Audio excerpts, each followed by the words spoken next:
Ketika Rusia meluncurkan ratusan drone dan puluhan rudal ke Ukraina dalam satu malam, ancaman terbesar bagi Presiden Zelensky mungkin bukan semata-mata dari Moskow. Sementara kabar menyebut pasukan Rusia sudah menancapkan bendera di kota strategis Kostiantynivka dan kembali melakukan latihan nuklir, muncul indikasi adanya tekanan internal di Ukraina sendiri. Isu mobilisasi paksa, meningkatnya desersi, dan protes warga mulai menarik perhatian publik.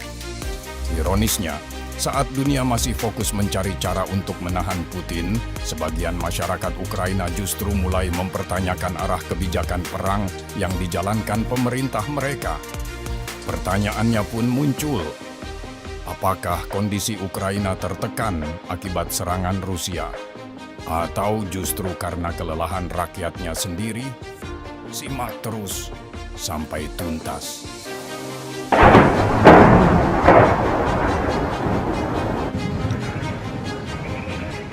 Ketegangan meningkat ketika Rusia mengirim sinyal kuat kepada NATO. Kementerian Pertahanan merilis rekaman uji peluncuran rudal balistik antar benua Sarmat yang mampu membawa banyak hulu ledak dan menembus sistem pertahanan modern. Rusia memastikan rudal akan aktif penuh sebelum akhir 2026.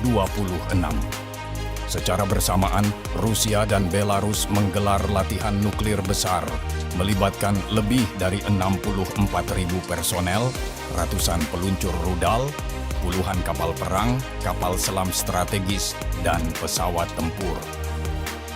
Di Laut Hitam, pesawat pengintai Inggris dicegat jet tempur Rusia, menunjukkan ketegangan tinggi dengan NATO.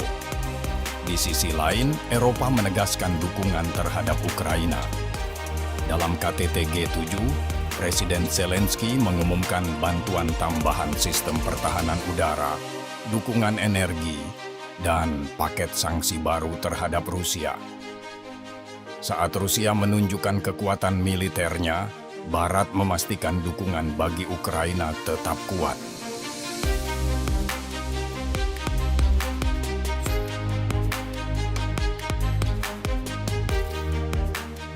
Gelombang serangan terbaru menunjukkan bahwa Ukraina masih mampu melakukan serangan ke dalam wilayah Rusia.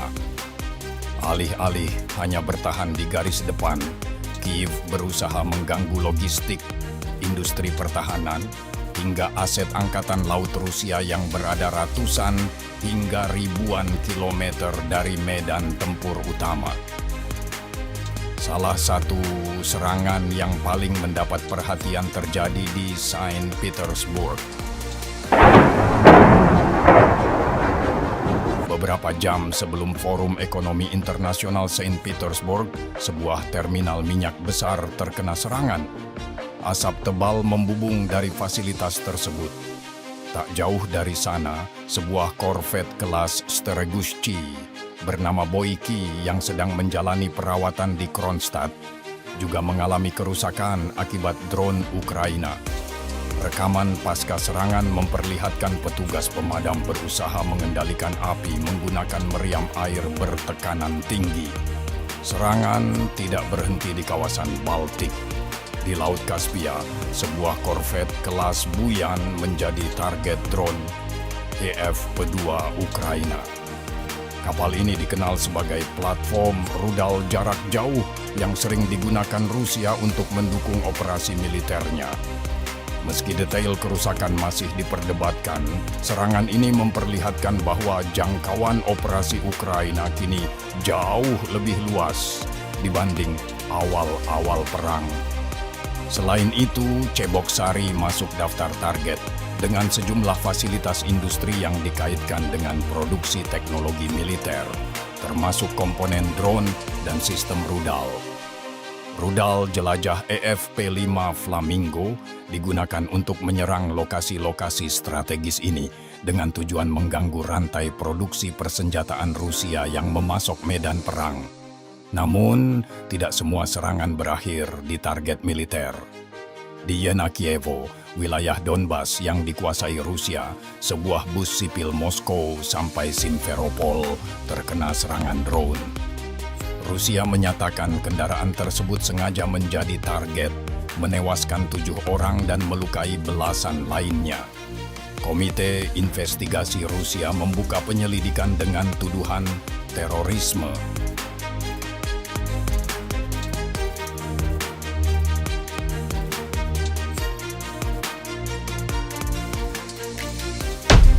Dalam beberapa hari terakhir, medan perang Rusia-Ukraina kembali memanas secara dramatis.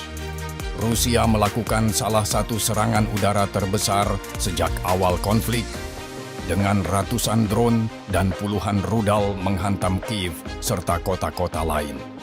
Meski sebagian besar proyektil berhasil dicegat, sejumlah serangan menembus pertahanan dan menimbulkan kerusakan di puluhan lokasi. Sementara itu, kabar mengkhawatirkan datang dari front timur. Kota Kostiantynivka, benteng strategis menuju Kramatorsk dan Sloviansk, dilaporkan mendapat tekanan hebat dari berbagai arah. Apakah Rusia kini semakin dekat menguasai kota penting ini? Mari kita urai kronologinya.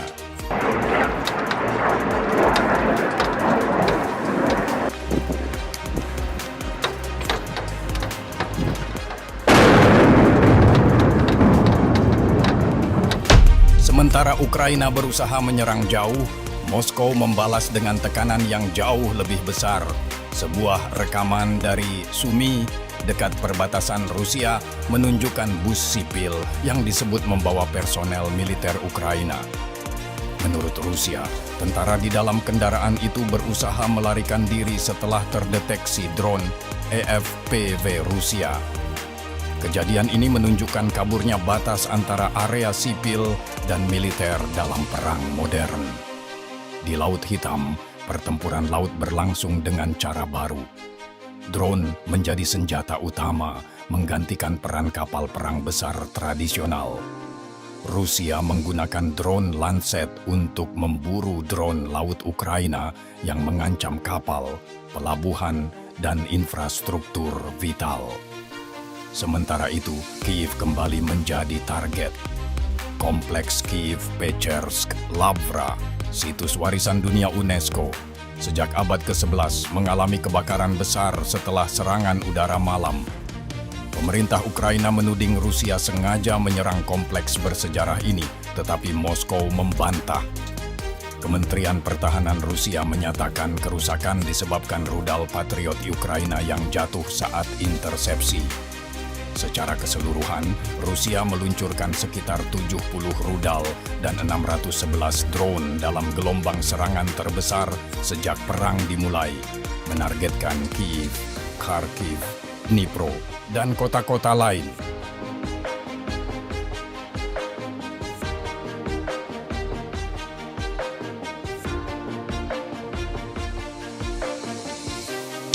Ukraina menghadapi tekanan ganda, bukan hanya dari serangan Rusia, tetapi juga dari masalah internal.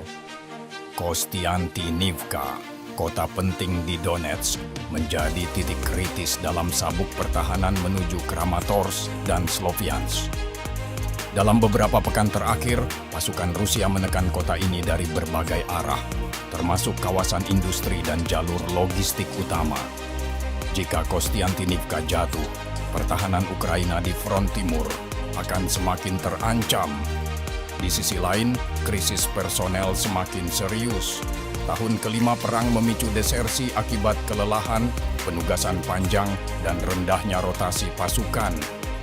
Mobilisasi paksa memicu kontroversi dengan video perekrutan pria usia militer di jalanan dan aksi protes anti-wajib militer di Kiev mulai muncul. Ukraina kini menghadapi tekanan dari luar dan kelelahan dari dalam.